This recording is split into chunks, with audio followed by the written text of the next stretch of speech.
Halo semua, perkenalkan, nama saya Destri Marianti Mulik, mahasiswa kelas 1B Prodi Ilmu Administrasi Negara, Fakultas Ilmu Sosial dan Ilmu Politik Universitas Nusa Cendana.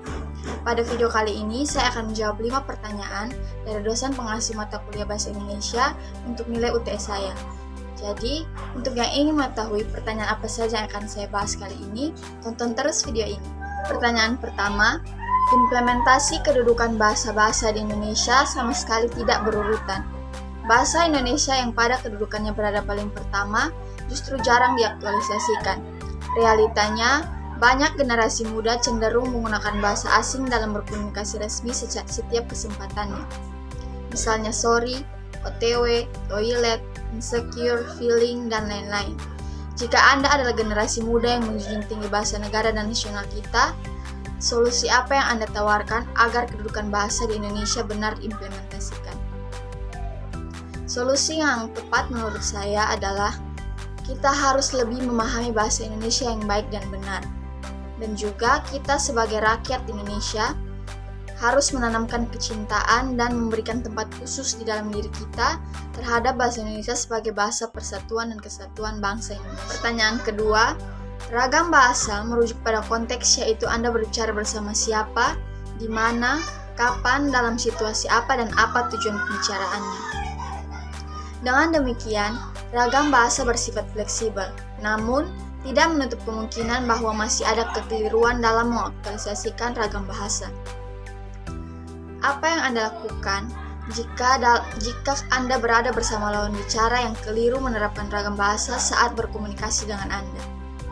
Jika pernyataan Anda ternyata direspon dengan sok pintar, apa pembelaanmu yang tidak menyinggung perasaan lawan bicaramu? Pembelaan saya akan menjelaskan maksud pernyataan saya dengan perlahan dan memberikan pemahaman terhadap lawan bicara saya tentang kapan sebaiknya ragam bahasa itu digunakan. Pertanyaan ketiga, kesalahan penulisan atau pengetikan dalam bahasa Indonesia tidak diterima sebagai bentuk kekeliruan tetapi keterlaluan.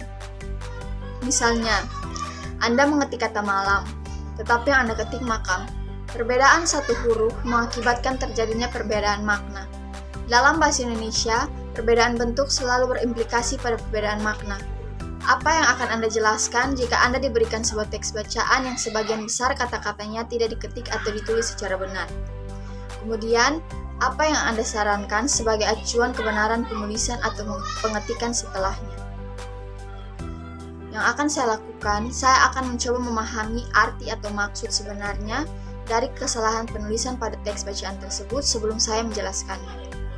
Dan saya akan menyarankan agar lebih memperhatikan struktur penulisan, pengejaannya harus sesuai dengan ejaan bahasa Indonesia, dan mengurangi kesalahan dalam pengetikan.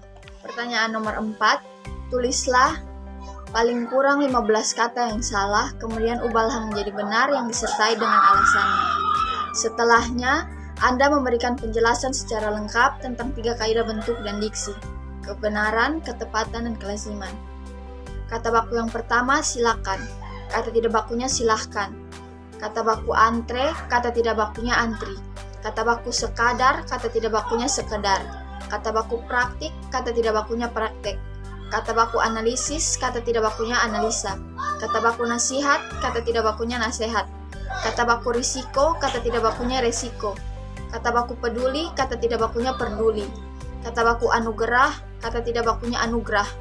Kata baku bercermin, kata tidak bakunya bercermin. Kata baku bosan, kata tidak bakunya bosan. Kata baku cabai, kata tidak bakunya cabe. Kata baku bus, kata tidak bakunya bis. Kata baku diagnosis, kata tidak bakunya diagnosa. Kata baku aksesori, kata tidak bakunya aksesoris. Dari 15 kata baku dan kata tidak baku yang sudah saya sebutkan tadi, pasti akan muncul pertanyaan, mengapa harus menggunakan bahasa baku? Atau, kenapa kita tidak menggunakan bahasa yang sudah biasa kita gunakan saja? Jadi alasan mengapa kita harus menggunakan bahasa Indonesia baku adalah karena bahasa Indonesia baku merupakan bahasa pemersatu bangsa Indonesia. Bagaimana kita bisa memperkenalkan bahasa Indonesia di kancah internasional jika rakyatnya sendiri masih salah dalam berbahasa Indonesia? Dosen bahasa Indonesia pernah mengatakan, jangan membenarkan kebiasaan, tapi biasakan yang benar. Karena dalam kebiasaan belum tentu ada kebenaran, tapi ketika kita membiasakan yang benar, maka akan tetap benar. Selanjutnya, saya akan menjelaskan 3 kaidah bentuk dan diksi.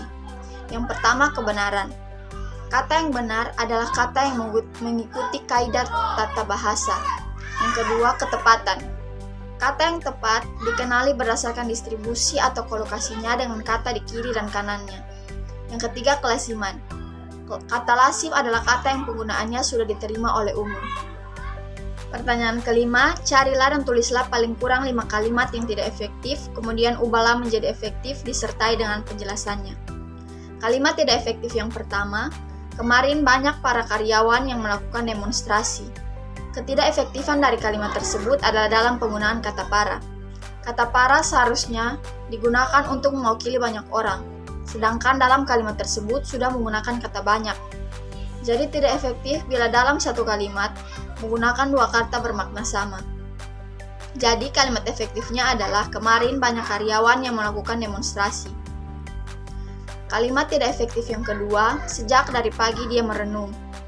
Tidak efektifnya kalimat tersebut terjadi karena kesinoniman dalam satu kalimat, yaitu pada kata sejak dan dari, yang seharusnya dilakukan penghematan menjadi sejak pagi dia merenung. Kalimat tidak efektif yang ketiga, karena ia tidak diundang, ia tidak datang ke tempat itu.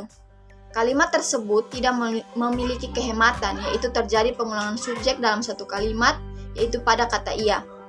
Harusnya menjadi karena tidak diundang, ia tidak datang ke tempat itu. Kalimat tidak efektif yang keempat, suatu saat langit, bumi beserta segala isinya pasti akan musnah. Kalimat tersebut tidak efektif karena penggunaan kata langit, bumi beserta segala isinya yang seharusnya diganti dengan alam semesta. Alam semesta berarti isi dari seluruh yang ada di bumi termasuk langit dan bumi. Jadi kalimat efektifnya adalah suatu saat alam semesta akan musnah. Kalimat tidak efektif yang kelima, beberapa orang-orang melarikan diri. Kalimat tersebut tidak efektif karena menjamakan kata-kata yang berbentuk jamak, yaitu pada kata orang-orang.